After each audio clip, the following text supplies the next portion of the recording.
Bonjour à tous, bienvenue si vous nous rejoignez à l'instant. C'est en direct de la cathédrale parisienne que nous nous retrouvons pour la messe de Requiem pour Sœur Emmanuelle, rappelée à Dieu dans la nuit de dimanche à lundi. Depuis 2 heures déjà, les anonymes se pressent devant la cathédrale parisienne.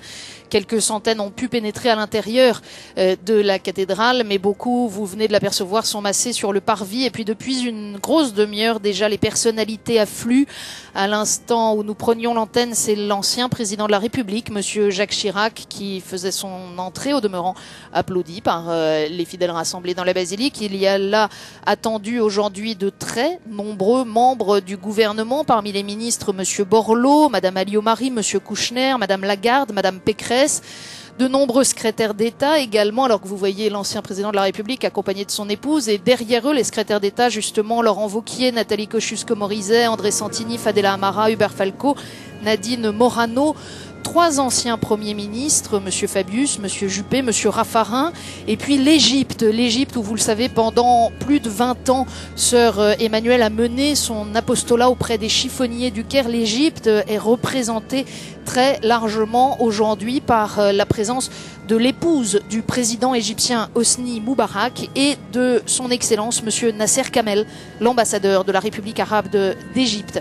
Il y a là aussi le président du Sénat, Monsieur Gérard Larcher, et l'ancien président de la Commission européenne, Monsieur Jacques Delors, qui lira d'ailleurs tout à l'heure la première lecture. C'est dire s'il s'agit véritablement d'un hommage de la nation tout entière pour le témoignage donné au cours de sa vie par Sœur Emmanuelle. Les délégations religieuses sont nombreuses également. Il y a dans la cathédrale cet après-midi Monseigneur Youssef Abou El-Kher, évêque de Soulag en Égypte, qui représente le patriarche Antonios Laguib, patriarche copte catholique des Égyptiens.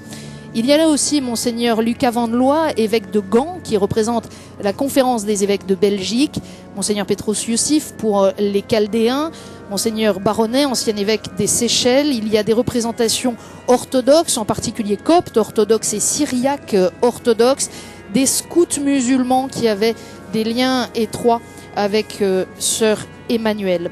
La messe cet après-midi sera présidée par le cardinal André XXIII, archevêque de Paris et président de la Conférence des évêques de France. Elle est concélébrée par le nonce apostolique, qui est, vous le savez, l'ambassadeur du pape, en quelque sorte, dans notre pays, alors que l'on voit ici les membres du gouvernement arriver en avance et que l'on attend d'un instant à l'autre Monsieur le Président de la République, Nicolas Sarkozy et son épouse. La messe sera donc concélébrée par le nonce apostolique, Monseigneur Baldelli, également par l'évêque de Pontoise, Monseigneur Riocreux, et par des évêques auxiliaires de Paris, Monseigneur Beau, Monseigneur de Dinchin, Monseigneur Namias, ainsi que le recteur de la cathédrale que vous découvrez sur ces images aux côtés de l'ancien Premier ministre Alain Juppé, Monseigneur Patrick Jacquin. Alors, au début de la célébration, le cardinal 23 dira un mot d'accueil, et puis le président de l'association Asmae, l'association de Sœur Emmanuelle, dévoilera le testament spirituel de Sœur Emmanuelle. La première lecture de la célébration que nous allons vivre ensemble, c'est l'hymne à la charité. C'est cet extrait de la première lettre de Saint Paul, apôtre aux Corinthiens, la fin du chapitre 12 et le début du chapitre 13. Elle sera lue en français donc par Jacques Delors, puis lue en arabe par le père Atef Mouawad, qui est prêtre étudiant libanais à la cathédrale Notre-Dame. Le Magnificat, chanté en français, tiendra lieu de psaumes. Et puis l'évangile sera proclamé. Il s'agit de l'évangile selon saint Jean au chapitre 21, les versets 1 à 19. Comme l'apôtre Pierre, Sœur Emmanuelle a fait confiance au Christ pour se lancer dans une aventure au-delà des conventions et de son champ de compétences. Et Monseigneur 23 rappelait tout à l'heure, en adressant quelques mots à la presse, nombreuse elle aussi cet après-midi à la cathédrale, que Sœur Emmanuelle avait commencé son apostolat à un âge où d'autres estiment venu le temps de prendre du repos, à l'âge de la retraite, après 40 ans donnés à l'enseignement au sein de sa congrégation. Eh bien, c'est à ce moment-là qu'elle est partie en Égypte. Une période particulièrement fructueuse que ces 20 années données au service des chiffonniers du Caire, et une œuvre qui continue largement aujourd'hui, notamment sous la houlette de Sœur Sarah. Alors, pour revenir au déroulé de la célébration de cette messe de Requiem, je vous signale également que la prière universelle sera lue par 3 personnes. Sœur Anne-Thérèse de la congrégation Notre-Dame de Sion, la communauté de Sœur Emmanuel, Monsieur Traun Guyenne, président de l'association Asmae, et Marie-Thérèse Hermange, qui est sénateur. Après la célébration de l'Eucharistie, la cérémonie s'achèvera par une prière adressée à la Sainte Vierge, le chant du Salve Regina. Sœur Emmanuel repose désormais dans le petit cimetière qui se trouve sur les hauteurs du village où elle vivait depuis 1993, à Calian, dans le Var. Elle a été inhumée dans le carré réservé aux religieuses de l'ordre de Notre-Dame de Sion, cette congrégation dans laquelle elle avait prononcé ses vœux.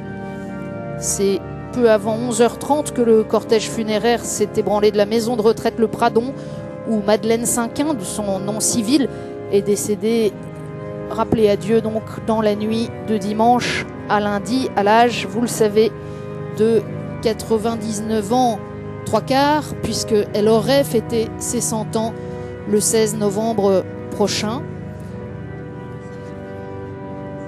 Ces obsèques ont donc été célébrées à Calian, une cérémonie simple et sobre, selon le maire de Calian, François Cavalier, qui y assistait et qui a réuni dans la chapelle de l'établissement quelques membres de la famille de Sœur Emmanuel, ainsi que les pensionnaires et le personnel du Pradon. Sœur Emmanuel elle-même avait voulu des obsèques comme celles de toutes les sœurs, et son vœu a été respecté. C'est donc la messe d'obsèques selon les vœux de Sœur Emmanuel qui a été célébrée ce matin, et cet après-midi, l'hommage national qui lui est rendu dans la cathédrale parisienne, la cathédrale mère de l'Église en France.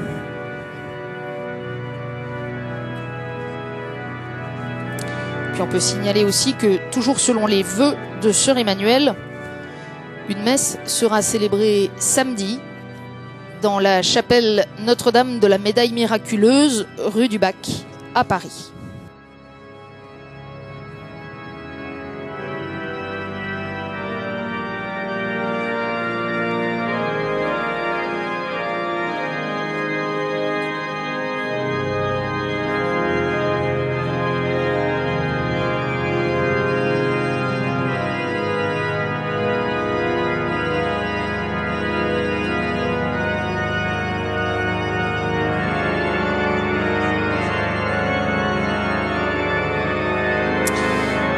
Cortège du président de la République, manifestement, qui arrive devant la cathédrale. Alors on a beaucoup vu, vous l'aurez compris, d'un côté de cette cathédrale, il y a toutes les personnalités politiques et les représentants de la société civile. De l'autre côté, il y a tous les membres de l'association Asmae qui ont pu venir cet après-midi. Monsieur le président de la République et son épouse, Carla Bruni Sarkozy, sont accueillis par le cardinal archevêque de Paris, Monseigneur André 23. Monseigneur 23 qui se trouvait à Rome comme participant au synode des évêques qui se tient depuis le début du mois d'octobre sur la parole de Dieu dans la vie et la mission de l'Église, et qui est revenu aujourd'hui spécialement pour célébrer cette messe de Requiem. Le président de la République et son épouse sont accueillis maintenant, comme le veut la tradition, par le recteur de la cathédrale, Monseigneur Jacquin, qui va les accompagner à leur place.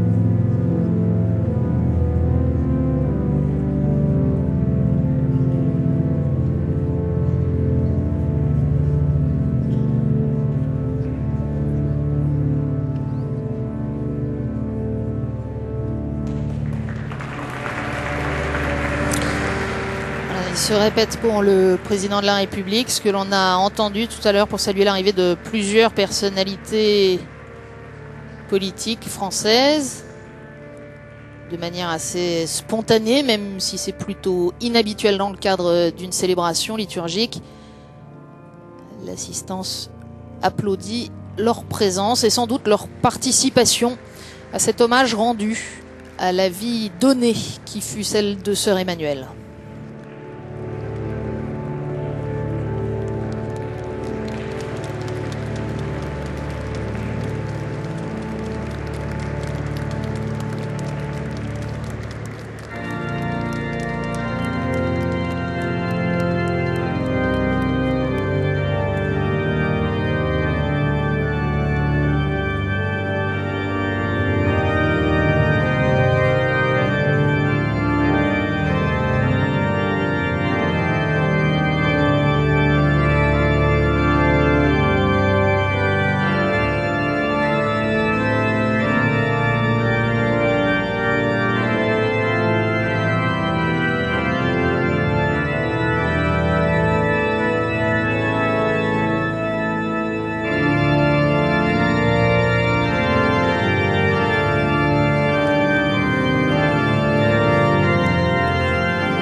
C'est un hommage politique, c'est un hommage national, mais c'est d'abord une messe pour le repos de l'âme de celle qui a donné sa vie par amour, grand témoin de la charité. Et le cardinal 23 rappelait tout à l'heure, on ne comprend rien à sœur Emmanuelle si on ne comprend pas d'abord que sa vie fut donnée en raison de sa foi au Christ ressuscité.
Géant a été dressé sur le parvis de Notre-Dame, sachant que tout le monde ne pourrait pas entrer dans la cathédrale où plus de 2000 personnes sont présentes. Et vous le voyez, des milliers d'anonymes ont tenu également à participer à cette messe de Requiem en venant sur le parvis. Je vous le disais, c'est un hommage national au point que ce sont nos confrères de France Télévisions qui, au cours des dernières 24 heures, ont mis en place l'ensemble du dispositif permettant la retransmission de cette célébration sur le service public de la télévision.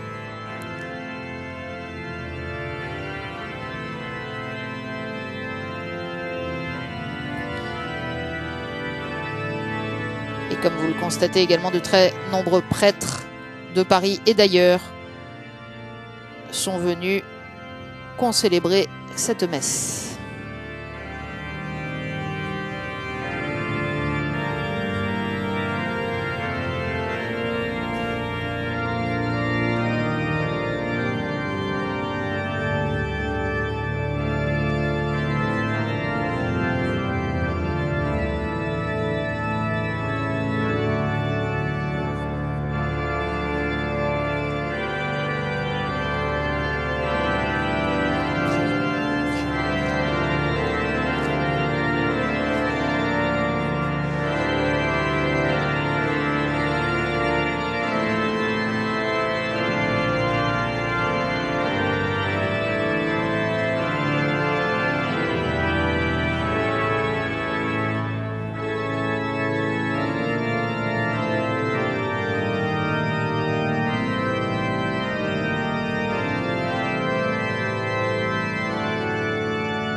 tiennent les fautes, Seigneur, Seigneur qui subsistera.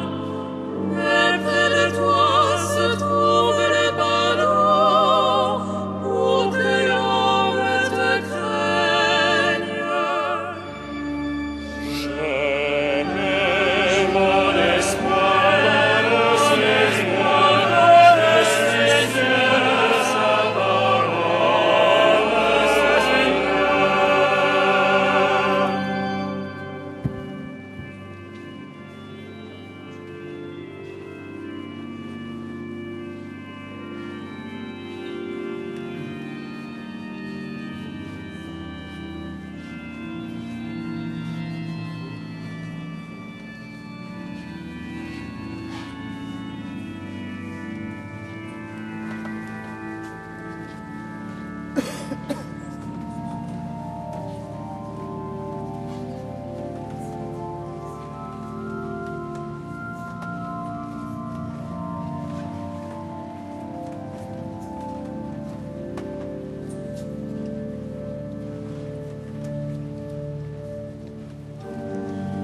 J'espère le Seigneur de toute mon âme, je l'espère et j'attends sa parole.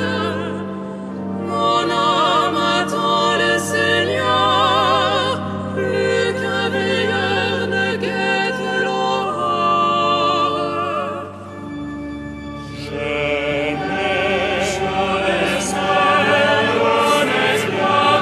le Seigneur, sa parole, Seigneur. Oui, près du Seigneur est l'amour, près de lui abonde le rachat. C'est lui qui rachètera Israël de toutes ses fautes. Je mets mon espoir dans le Seigneur, sa parole, Seigneur.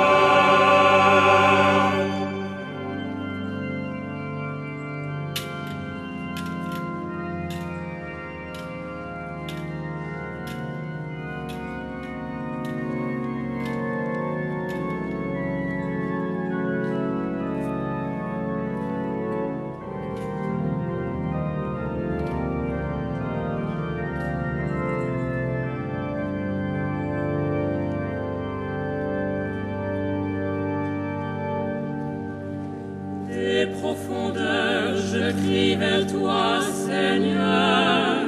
Seigneur, écoute mon appel. Que ton oreille se fasse attentive au cri de ma prière. Je mets mon espoir dans le Seigneur, sa parole, Seigneur. Au nom du Père et du Fils et du Saint-Esprit. Amen. La paix soit avec vous. Veuillez vous asseoir. Monsieur le Président de la République, Mesdames et Messieurs les ministres, Mesdames et Messieurs les élus, Mesdames et Messieurs, chers amis, chers frères, Sœur Emmanuelle a souhaité que ses obsèques soient célébrées dans l'intimité de sa communauté des Sœurs de Sion, dont une partie est ici présente et que je salue très cordialement. Mais il était normal, compte tenu de la dimension nationale et internationale de son action et de son rayonnement, que la France lui rende un hommage que je vous remercie, Monsieur le Président de la République, d'avoir bien voulu organiser. Bien que née en Belgique, elle est aussi une partie du patrimoine de notre richesse française. Et je salue cordialement l'évêque de Gand qui représente la Belgique, de même qu'un évêque copte d'Égypte qui se joint à notre célébration. Sœur Emmanuelle a souhaité qu'une messe soit célébrée à la médaille miraculeuse. Ce sera fait samedi matin à 10h30. Et les amis de Sœur Emmanuelle, dont l'association est largement représentée ce soir, seront heureux de s'y retrouver comme ils se retrouvent aujourd'hui ici. Maintenant, le mieux que nous ayons à faire, je pense, c'est d'écouter le testament spirituel de Sœur Emmanuelle. Merci, Éminence, de vos mots d'accueil.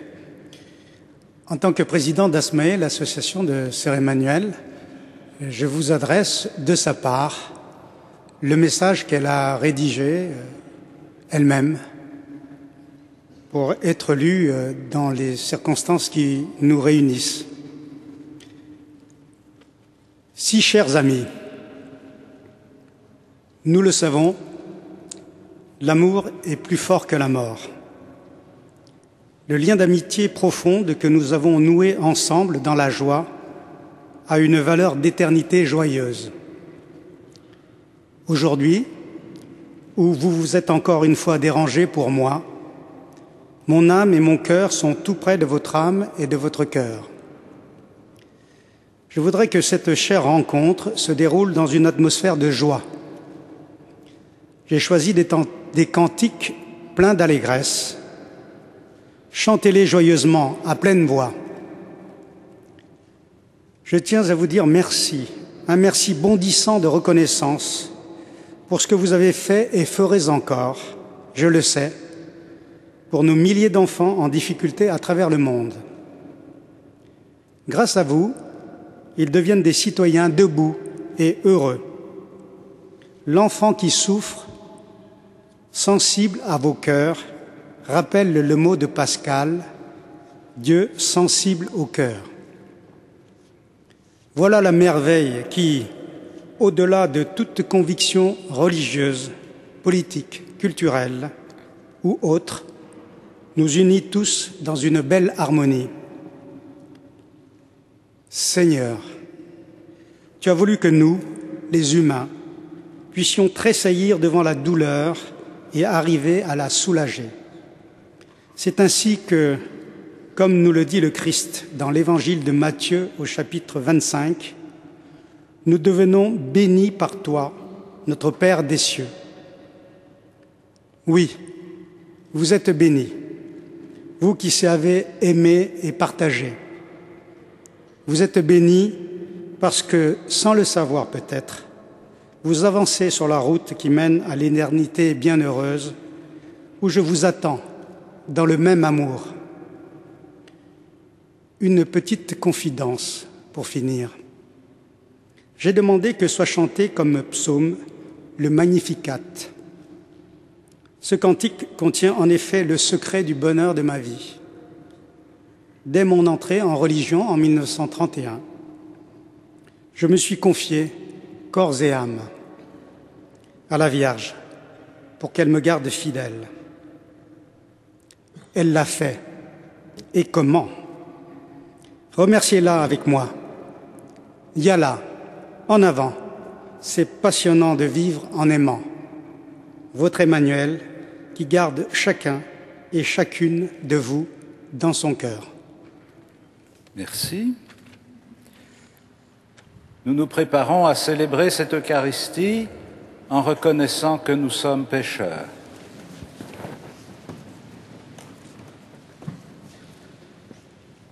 Je confesse à Dieu Tout-Puissant, je reconnais devant mes frères que j'ai péché en pensée, en parole, par action et par omission. Oui, j'ai vraiment péché, c'est pourquoi je supplie la Vierge Marie, les anges et tous les saints, et vous aussi, mes frères, de prier pour moi le Seigneur notre Dieu, et que Dieu Tout-Puissant nous fasse miséricorde, qu'il nous pardonne nos péchés et nous conduise à la vie éternelle.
Prions le Seigneur.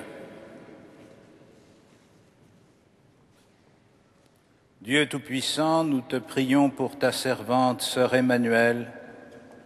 Elle s'était engagée par amour du Christ sur le chemin de la parfaite charité. Qu'elle puisse exulter de joie au jour où tu révéleras ta gloire. Qu'elle prenne part au bonheur éternel de ton règne en compagnie de tous ses frères, par Jésus-Christ ton Fils, notre Seigneur et notre Dieu, qui vit et règne avec toi et le Saint-Esprit maintenant et pour les siècles des siècles. Nous entrons maintenant dans la liturgie de la parole. La première lecture, l'hymne à la charité de l'apôtre Paul dans sa lettre aux Corinthiens, sera d'abord lue en français par M. Jacques Delors, puis en arabe par le père Mouawad.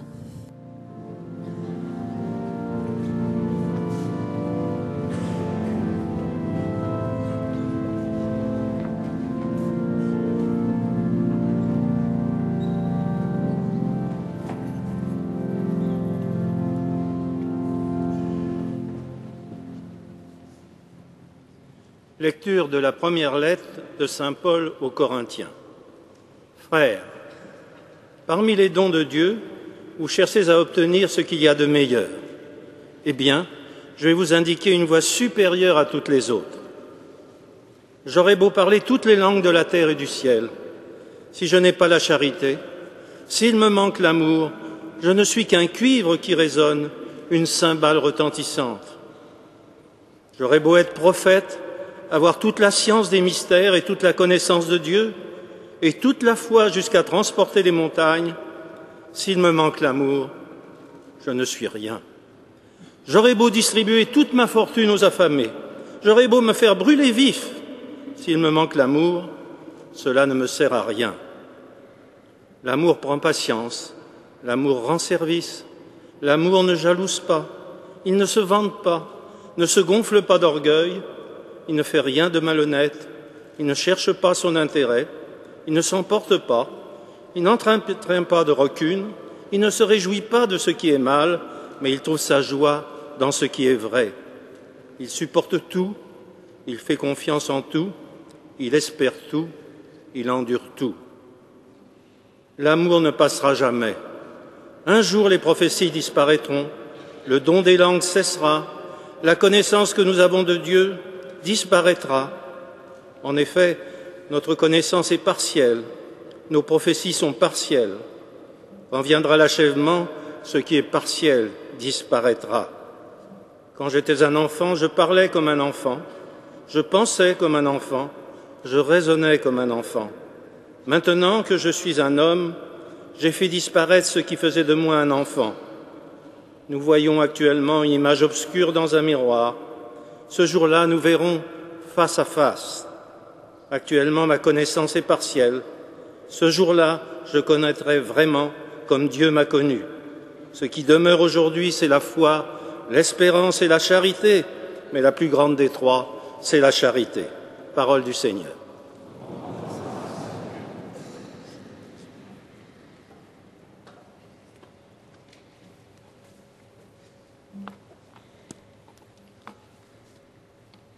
من رسالة القديس بولس الرسول الأولى إلى أهل كورنثوس. يا إخوتي، تشوقوا إلى المواهب العظمى، وها أنا أرسم لكم طريقا أفضل. لو كنت أتكلم بلغات الناس والملائكة وليس عندي محبة، لما كنت إلا نحاسا يطن وصنجا يرن. ولو كانت لي موهبة النبوءة وكنت عالما بجميع الأسرار والعلم كله، وكان عندي الإيمان كله حتى أنقل الجبال، وليس عندي محبة فلست شيئا. ولو قدمت أموالي كلها لإطعام المساكين وسلمت جسدي لأحرق، وليس عندي محبة لما كنت أنتفع شيئا. المحبة تصبر، المحبة تخدم، المحبة لا تحسد، المحبة لا تتفاخر ولا تتكبر. لا تتصرف بغير لياقة ولا تسعى إلى مصلحتها الخاصة، لا تحنق ولا تنسب الشر لأحد. المحبة لا تفرح بالظلم بل تفرح بالحق. إنها تستر كل شيء وتصدق كل شيء وترجو كل شيء وتتحمل كل شيء. المحبة لا تزول أبدا. أما مواهب النبوات فستزال، ومواهب اللغات ستنقطع، والمعرفة ستبطل. فإن معرفتنا جزئية ونبوءتنا جزئية، ولكن عندما يأتي ما هو كامل يزال ما هو جزئي. فلما كنت طفلا كنت أتكلم كالطفل وأشعر كالطفل وأفكر كالطفل، ولكن لما صرت رجلا أبطلت ما يخص الطفل. ونحن الآن ننظر إلى الأمور من خلال زجاج قاتم فنراها بغموض، إلا أننا سنراها أخيرا مواجهة. الآن أعرف معرفة جزئية، ولكني عندئذ سأعرف مثل ما عرفت. أما الآن فهذه الثلاثة باقية: الإيمان والرجاء والمحبة، ولكن أعظمها هي المحبة، والتسبيح لله دائما.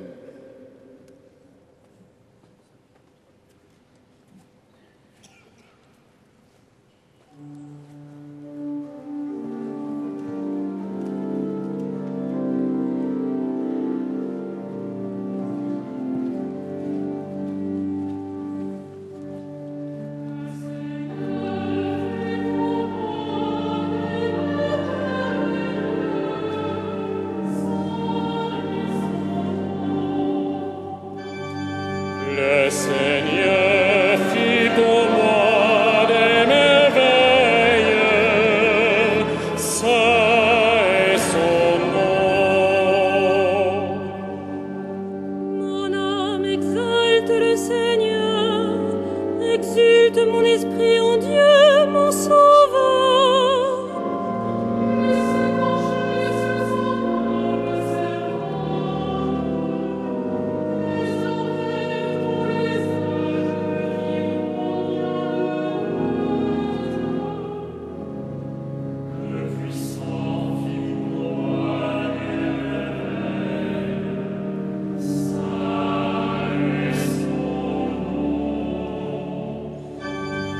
Le Seigneur fit pour moi des merveilles, saint est son nom.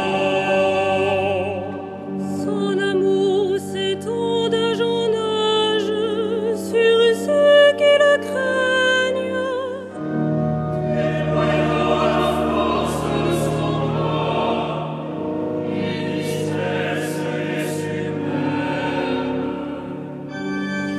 Le Seigneur fit pour moi des merveilles, saint est son nom.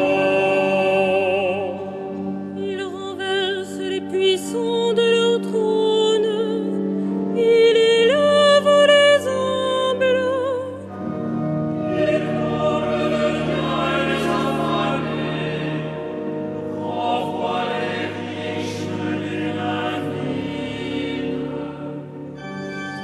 Le Seigneur fit pour moi des merveilles,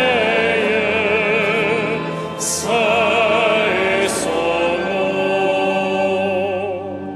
Il relève Israël, son serviteur, il se souvient de son amour.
Alleluia, Alleluia,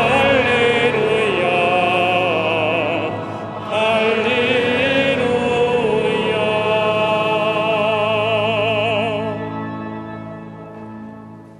Le Seigneur soit avec vous.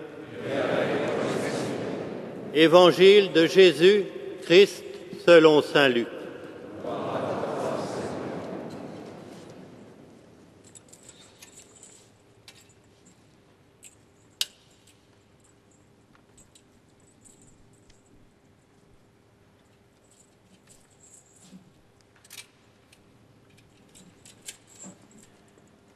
Jésus se manifesta encore aux disciples sur le bord du lac de Tibériade, et voici comment.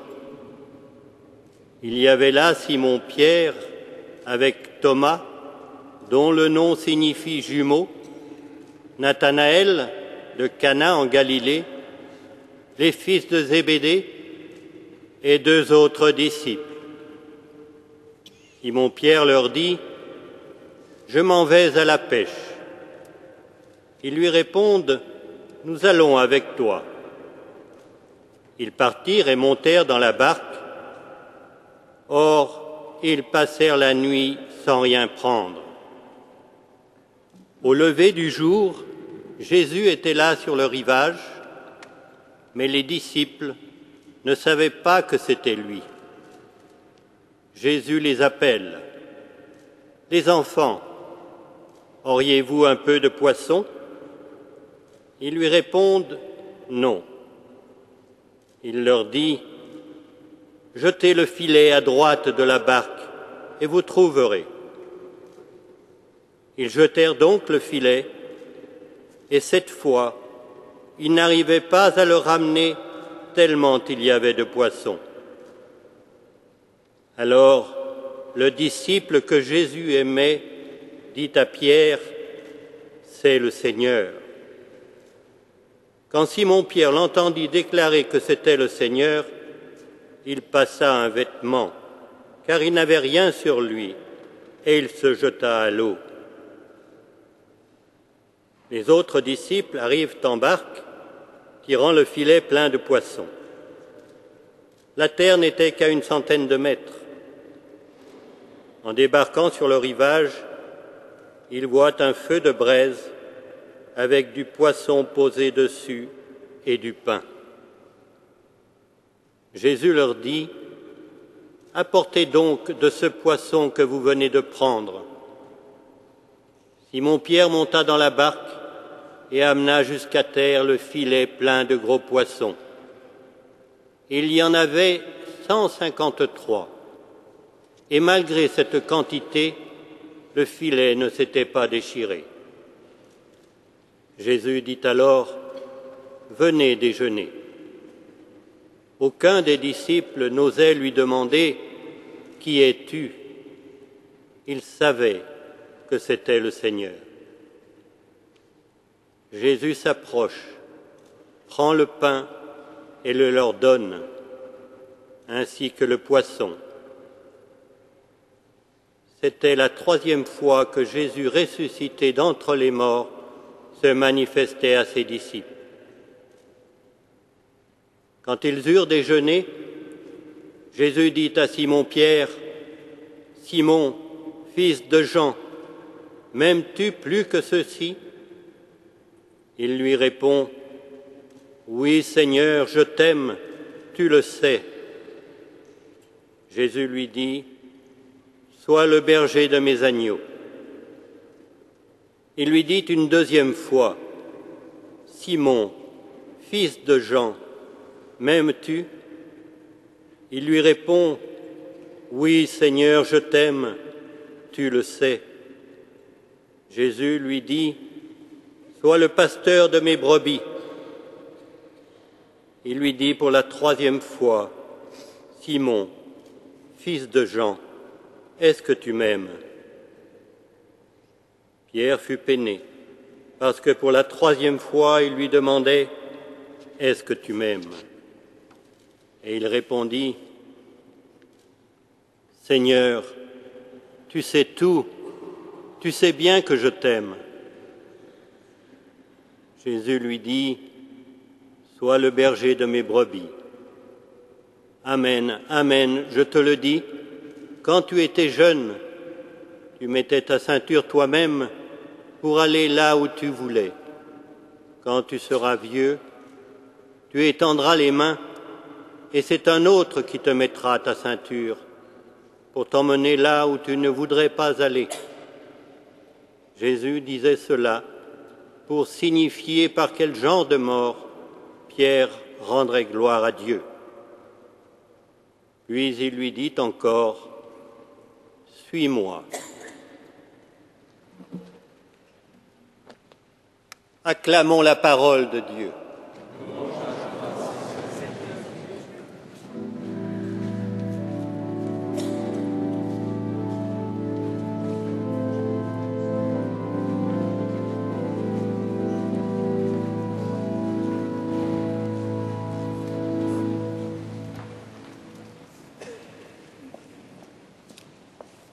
J'ai 100 ans et je voudrais vous dire, c'est le titre du dernier ouvrage publié avec sœur Emmanuelle, et au moment où elle quitte ce monde, il est bon pour nous d'essayer de comprendre ce qu'elle voudrait, ce qu'elle veut nous dire. Non seulement l'exposé de ses idées ou de ses pensées, mais surtout le témoignage de sa vie. Car comme chacun d'entre nous, comme tout homme ou toute femme en ce monde, ce qu'elle peut vraiment nous communiquer, c'est ce qu'elle a vécu, ce qui l'a fait vivre et ce qui dévoile le sens de son action. Le premier trait qui se présente à nous dans la vie de sœur Emmanuelle, c'est la puissance de l'amour. Un jour, dans un âge avancé déjà, elle a été saisie et transformée par l'amour d'une façon décisive et irrémédiable. Sans doute, le don qu'elle avait fait d'elle-même dans sa consécration religieuse était-il déjà inspiré par le désir d'aimer et de servir Dieu et ses frères. Mais le chemin où elle s'est engagée avec les enfants du Caire est un basculement total. Il découvre à nos yeux la profondeur et la puissance de cet amour. Il s'agit du même don de soi définitif qui fut 40 ans plus tôt celui de sa profession religieuse. Mais ce don prend une dimension nouvelle par la communauté de destin dans laquelle elle s'engage avec ses enfants qui, avant d'avoir besoin de leçons, de professeurs et d'éducatrices, ont besoin de manger pour survivre. Elle comprend que les aimer, c'est se lier à eux par le genre de vie, par le partage de la misère et par l'encouragement à faire quelque chose pour en sortir. Il s'agit d'un véritable basculement qui saisit la liberté et le cœur et qui entraîne à miser tout sur une parole, la parole de celui qui est venu donner sa vie pour l'humanité, Jésus de Nazareth. Comme les disciples qui avaient passé en vain toute la nuit à pêcher, elle entend le Maître à l'appeler à jeter les filets pour la pêche, et à l'âge où d'autres pensent à la retraite, confiante en la parole de celui qu'elle aime, elle lâche tout et se lance dans une aventure inimaginable, au-delà des conventions habituelles, hors de son champ de compétences. Elle se fait chiffonnière avec les chiffonniers, elle plonge sans retour dans la solidarité de destin avec ceux qui n'ont rien et que tous méprisent. Et la joie qui l'habitait, dont elle rayonnait, était certainement le signe extérieur de ce cœur donné sans retour pour répondre à l'appel du Christ. Faut-il considérer l'histoire de sœur Emmanuelle comme un prodige extraordinaire que l'on admire avec d'autant plus de ferveur qu'on n'imagine pas qu'il puisse nous concerner? Est-elle un de ces héros dont on exalte la figure sans craindre d'être nous-mêmes entraînés à les suivre? Saint Paul nous le disait à l'instant, l'amour est le don le plus grand qui puisse nous arriver et qui les surpasse tous. Mais de quel amour parle-t-il? De l'amour que Dieu manifeste et qu'il nous invite à vivre dans nos rapports les uns avec les autres. Sans cet amour, je ne suis rien. Il n'y a pas 36 sortes d'amour, et si nous voulons progresser dans l'amour, il nous faut nous mettre à l'école de celles et de ceux qui en ont été habités au point de tout donner pour le vivre. L'école de Saint Vincent de Paul, du bienheureux Frédéric Ozanam, de Mère Teresa, de l'abbé Pierre et de tant d'autres qui ont passé leur vie au service des pauvres dans lesquels ils reconnaissaient le visage du Christ qui les avait appelés « J'ai eu faim et vous m'avez donné à manger, j'ai eu soif et vous m'avez donné à boire, j'étais un étranger, vous m'avez accueilli, nu et vous m'avez vêtu, malade et vous m'avez visité, prisonnier et vous êtes venu me voir ». De ces exemples, nous pouvons tirer quelques enseignements qui éclairent notre propre route. L'amour suppose un don total de soi. Il nous entraîne à quitter les sécurités des chemins balisés et surtout il nous demande de ne pas nous laisser prendre au piège de la bonne conscience qui se nourrit du souci de notre propre image. Sœur Emmanuelle a utilisé sans complexe les moyens de la communication et de la médiatisation, non pour faire la promotion de son image, mais pour faire connaître à tous l'univers de cauchemar dans lequel vit aujourd'hui encore une bonne partie de l'humanité. L'amour est un don définitif et sans retour. Sinon, il n'est que chimère et illusion. Comment les enfants du Caire auraient-ils pu faire confiance à sœur Emmanuelle si sa présence au milieu d'eux avait été incertaine et épisodique, si elle s'était retirée le soir dans un quartier résidentiel pour récupérer des fatigues de la journée? Il n'y a pas d'alliance s'il y a une échappatoire. Enfin, l'amour est contagieux. Il est une force d'attraction qui embarque des complices à tout moment. L'authenticité du service qu'a accompli sœur Emmanuelle se manifeste dans sa capacité à associer toutes sortes de gens à son action, telle sœur Sarah, une religieuse copte orthodoxe qui poursuit aujourd'hui son œuvre avec les chiffonniers du Caire. Elle ne les séduisait pas pour elle-même, ni pour se donner la satisfaction d'avoir des disciples, mais elle les enrôlait dans son armée de miséreux parce qu'ils pouvaient y faire quelque chose d'utile pour les autres et pour eux-mêmes. Les vedettes n'ont pas de successeurs. Les serviteurs ont des amis qui les soutiennent et qui développent leur œuvre.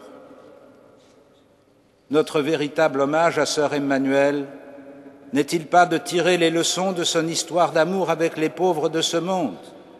N'est-il pas de crier pour tous ceux qui survivent avec peine dans la malnutrition et le manque de soins? N'est-il pas de nous interroger sur le déséquilibre qui marque notre univers?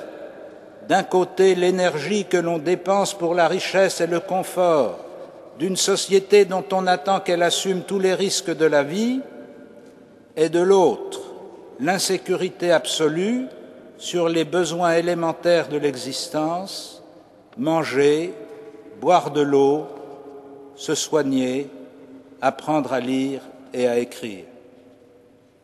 Ceux qui professent la foi chrétienne autrement que comme une assurance supplémentaire ne doivent-ils pas être les premiers à avancer et à jeter les filets pour la pêche, pour que l'amour soit connu non pas seulement en parole, mais en actes et en vérité?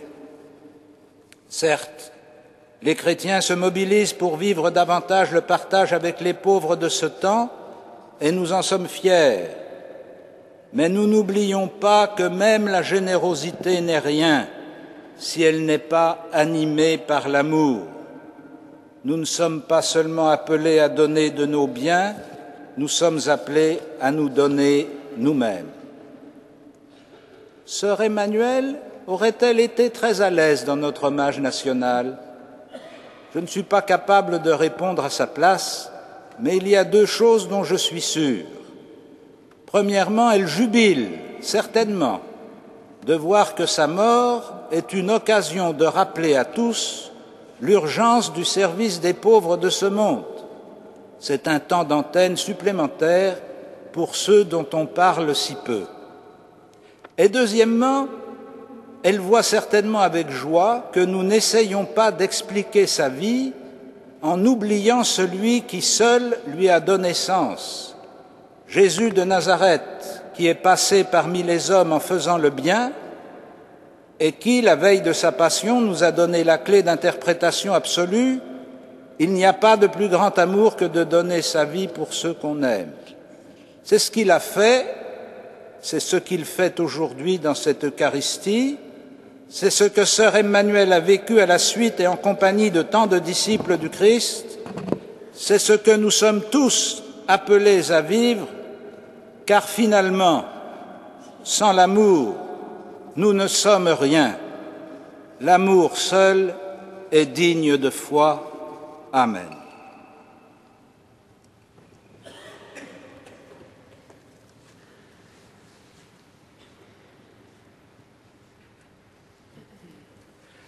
Frères et sœurs, avec confiance, nous nous tournons vers le Seigneur et nous lui présentons nos intentions de prière.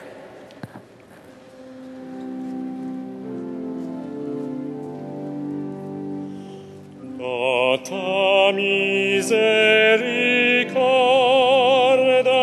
écoute-nous, Seigneur.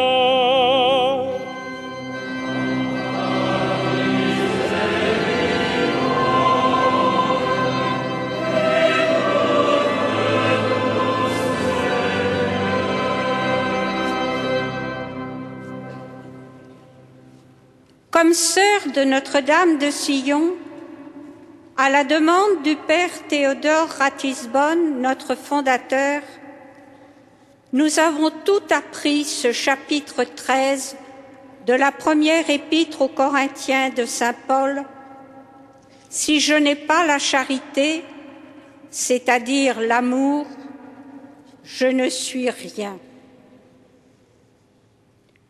Nous bénissons Dieu pour sœur Emmanuelle. Sa vie a témoigné de cet amour et nous prions pour la grande famille de Notre-Dame de Sion. Sœurs, frères, associés, amis, professeurs et élèves, afin que leur vie et leur action témoignent de cet amour.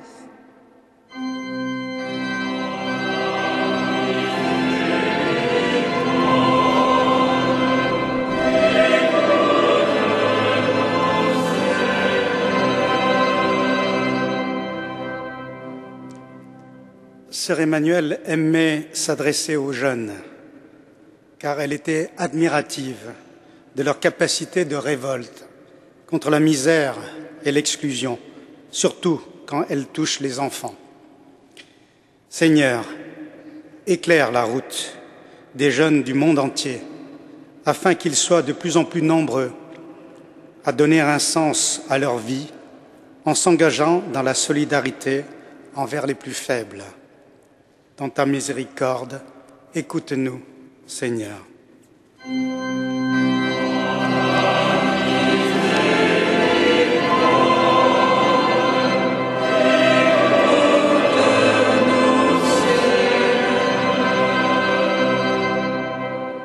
Sœur Emmanuelle, de là-haut, nous vous entendons adresser au Seigneur cette prière que vous écriviez en 1980. Seigneur, je nous confie tous à toi, car je suis sûr de toi. Je suis sûr que tu nous sauves et qu'à chacun de nous, les pauvres types, tu vas le jour de notre mort, tu seras avec moi ce soir dans le paradis. Comme nous, tu as eu faim et soif, tu as eu peur, tu es mort. Ton pauvre corps a été mis dans la tombe comme le sera le nôtre, et tu en es sorti transfiguré comme nous en sortirons un jour. À la suite de sœur Emmanuelle, donne-nous, Seigneur, donne à ton Église des semeurs de vie et de joie qui interpellent et qui bousculent, qui ouvrent nos cœurs et brisent nos égoïsmes, qui annoncent la bonne nouvelle de ton amour et nous donnent à voir en notre prochain ton visage. Dans ta miséricorde, écoute-nous, Seigneur.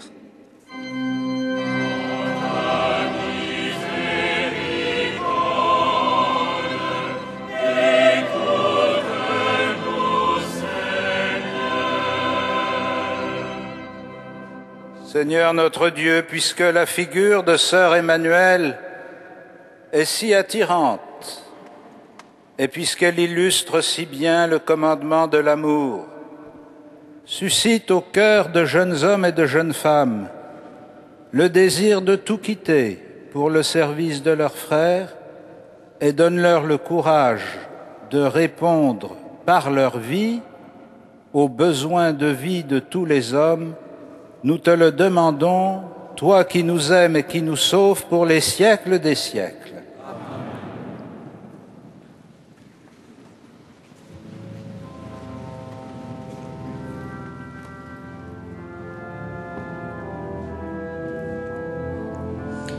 Après cette prière universelle dont les intentions ont été lues par Sœur Anne-Thérèse de la communauté des Sœurs Notre-Dame de Sion, par M. Nguyen, le président de l'association Asmae, et par Marie-Thérèse Hermange, sénatrice de Paris, nous arrivons avec la présentation des dons dans la liturgie eucharistique.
Prions ensemble au moment d'offrir le sacrifice de toute l'Église.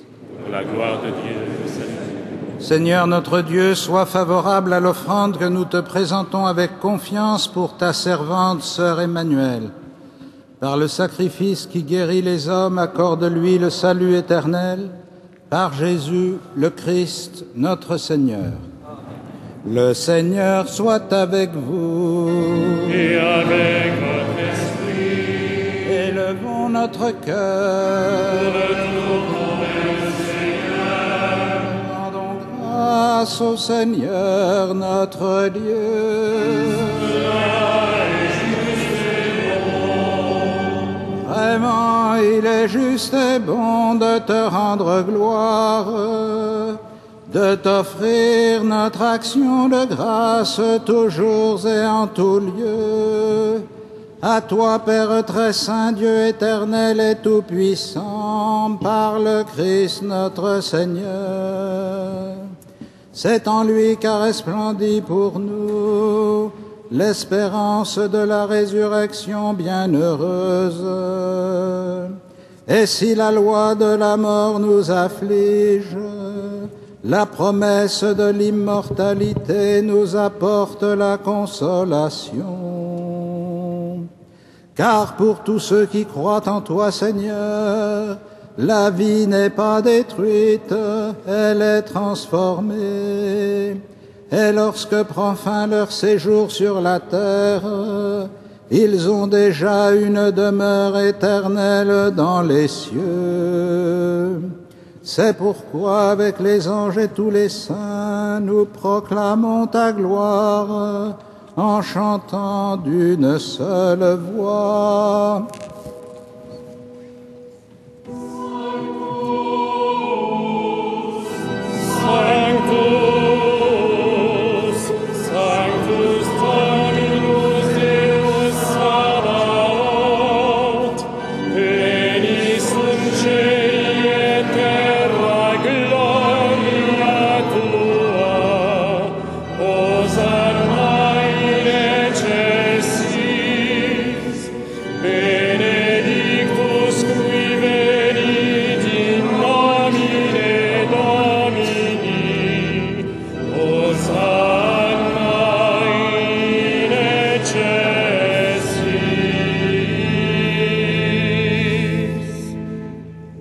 Qui est vraiment saint, toi qui es la source de toute sainteté, Seigneur, nous te prions. Sanctifie ces offrandes en répandant sur elles ton esprit, qu'elles deviennent pour nous le corps et le sang de Jésus, le Christ, notre Seigneur.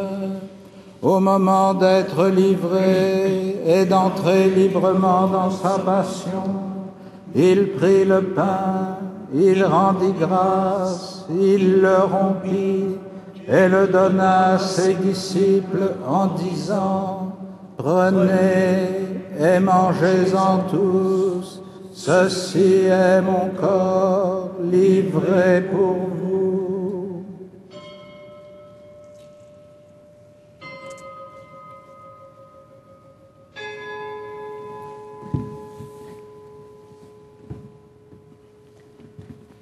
De même, à la fin du repas, il prit la coupe. De nouveau, il rendit grâce et la donna à ses disciples en disant: prenez et buvez-en tous, car ceci est la coupe de mon sang, le sang de l'alliance nouvelle et éternelle, qui sera versé pour vous et pour la multitude en rémission des péchés. Vous ferez cela en mémoire de moi.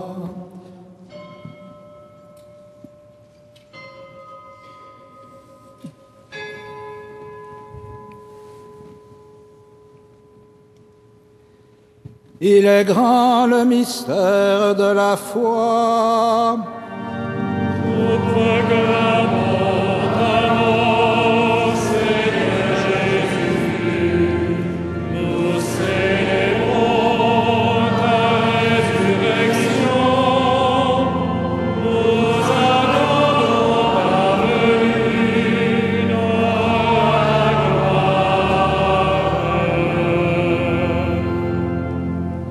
Faisant ici mémoire de la mort et de la résurrection de ton Fils, nous t'offrons, Seigneur, le pain de la vie et la coupe du salut, et nous te rendons grâce, car tu nous as choisis pour servir en ta présence.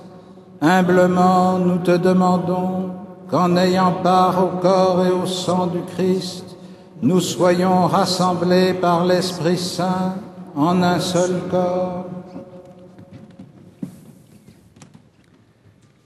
Souviens-toi, Seigneur, de ton Église répandue à travers le monde fais-la grandir dans ta charité, avec le pape Benoît, notre évêque André et tous ceux qui ont la charge de ton peuple.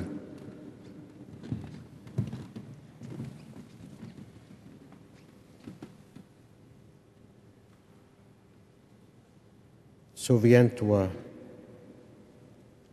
de Sœur Emmanuel, que nous célébrons aujourd'hui la messe pour elle, que tu as appelée auprès de toi aujourd'hui.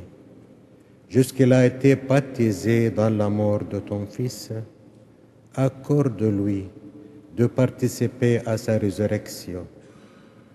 Souviens-toi aussi le nom de nos frères qui sont endormis dans l'espérance de la résurrection et de tous les hommes qui ont quitté cette vie, reçois-les dans ta lumière auprès de toi.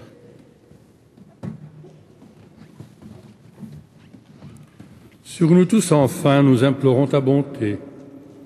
Permets qu'avec la Vierge Marie, la bienheureuse Mère de Dieu, avec les apôtres et les saints de tout le temps qui ont vécu dans ton amitié, nous ayons part à la vie éternelle et que nous chantions ta louange par Jésus-Christ, ton Fils bien-aimé. Par lui, avec lui et en lui, à toi, Dieu le Père Tout-Puissant, dans l'unité du Saint-Esprit, tout honneur et toute gloire, pour les siècles des siècles. Amen.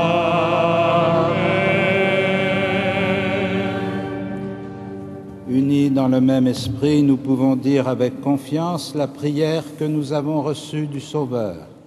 Notre Père, qui es aux cieux, que ton nom soit sanctifié, que ton règne vienne, que ta volonté soit faite sur la terre comme au ciel. Donne-nous aujourd'hui notre pain de ce jour. Pardonne-nous nos offenses, comme nous pardonnons aussi à ceux qui nous ont offensés. Et ne nous soumets pas à la tentation, mais délivre-nous du mal. Délivre-nous de tout mal, Seigneur, et donne la paix à notre temps.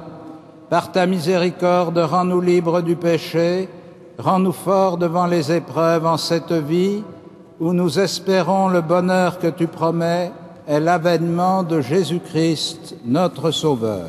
Car c'est à toi qu'appartiennent le règne, la puissance et la gloire pour les siècles des siècles. Seigneur Jésus-Christ, tu as dit à tes apôtres, je vous laisse la paix, je vous donne ma paix. Ne regarde pas nos péchés, mais la foi de ton Église. Pour que ta volonté s'accomplisse, donne-lui toujours cette paix et conduis-la vers l'unité parfaite, toi qui règnes pour les siècles des siècles. Amen. Et que la paix du Seigneur soit toujours avec vous. Et avec votre esprit. Heureux les invités au festin des noces de l'agneau. Voici l'agneau de Dieu qui enlève le péché du monde. Seigneur, je ne suis pas digne de te recevoir, mais dis seulement une parole et je serai guéri.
Prions encore le Seigneur.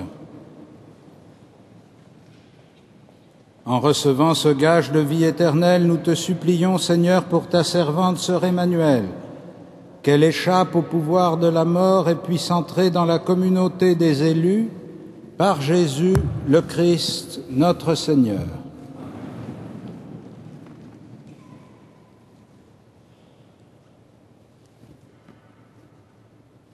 Le Seigneur soit avec vous. Et que Dieu Tout-Puissant vous bénisse, le Père, le Fils et le Saint-Esprit. Allez dans la paix du Christ. Nous rendons grâce à Dieu.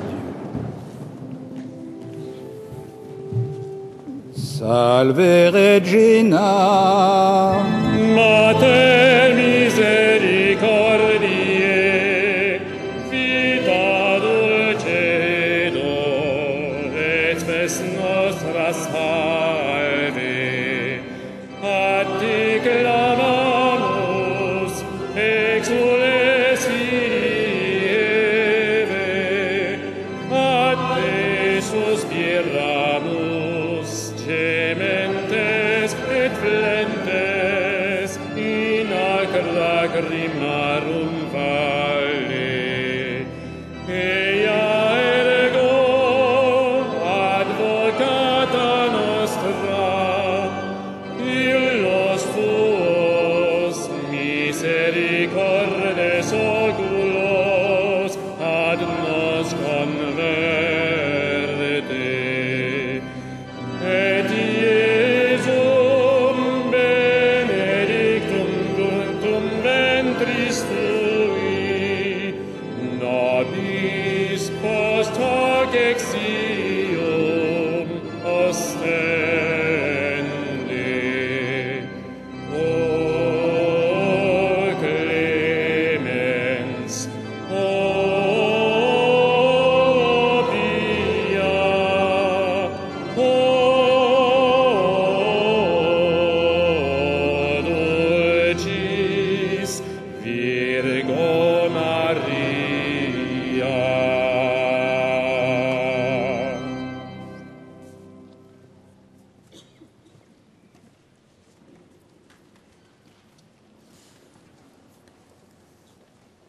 Ainsi s'achève cette messe de Requiem pour sœur Emmanuel, alors que le cardinal André XXIII salue, avant de sortir, le président de la République et son épouse qui assistaient à cette célébration, de même qu'une douzaine de membres du gouvernement et Madame Suzanne Moubarak, l'épouse du président égyptien, accompagnée de l'ambassadeur de la République arabe d'Égypte en France. Puis de nombreuses personnalités du monde politique étaient présentes également, les anciens premiers ministres Laurent Fabius, Alain Juppé, Jean-Pierre Raffarin, le président du Sénat, Laurent Larcher, l'ancien président de la République Jacques Chirac et son épouse, naturellement aussi de nombreuses personnalités religieuses, dont Monseigneur Abou El-Kher, évêque de Soulag en Égypte, qui représentait le patriarche copte catholique égyptien, et Monseigneur Van Looy, évêque de Gand, représentant la conférence des évêques de Belgique.